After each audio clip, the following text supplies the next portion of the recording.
Hello, this is Dave Turo Shields coming to you from Indianapolis, Indiana, and Kenosis Counseling Center. Today I want to talk to you a little bit about the difference between depression and sadness. There's a lot of folks who'd like to know about that. If you're sad and are wondering if you might be depressed, then this is the video for you. Or if you're around somebody who you're concerned about, this might help you tell the difference between what's sad and what is clinical depression. There are many life events that can kick us into a period of grieving and sadness. Things like the death of a loved one, a tragic global event, job loss, a business failure, a loss of an intimate relationship. Any of those and other types of events like that can move us into grief and loss. And it's natural to grieve during those kinds of losses.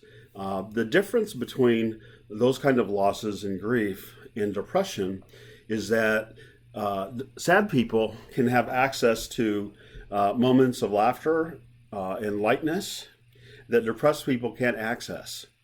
And so a grieving person can grieve and cry and talk and journal and still go out and have a good time. They still get up in the morning, they still shower, they still clean house, they still grocery shop, they still go to work, and they still go out at night and have social activities. And depressed folks have difficulty with any of those activities.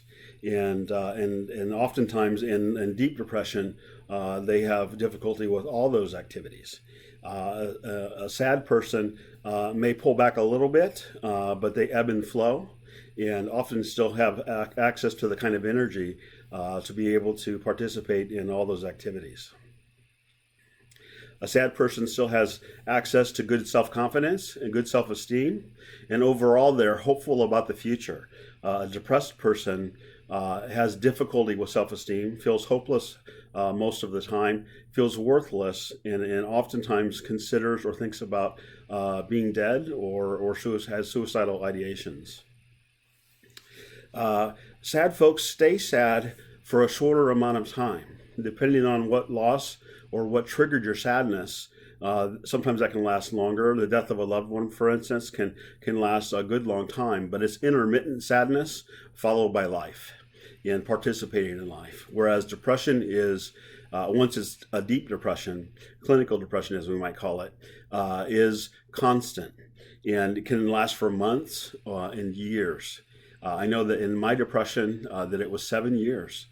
7 terrible years of deep clinical depression, and I did not have a lot of hope about the future. My wife carried the hope for both of us during that time, and so sadness can come and go, but it's intermittent, and that's a big difference between sadness and depression. Let's see here. Sadness can lead to depression if you don't have good self-care. I think that it's important to continue to take care of yourself. If you're depressed, it's important to still get a good night's sleep. It's important to go work out. It's important to continue with your daily activities as you normally would. It's important to continue to talk to friends and support systems. It's important to journal if that's your thing. It's important to go to work. It's important to do all the things that you normally would do. It's important to cry if you need to cry. It's important to talk to important people in your life about what's going on so that your sadness can find some relief, so that your grief can find some relief. If you do those things, then your sadness will dissipate and you'll be able to move on with your life.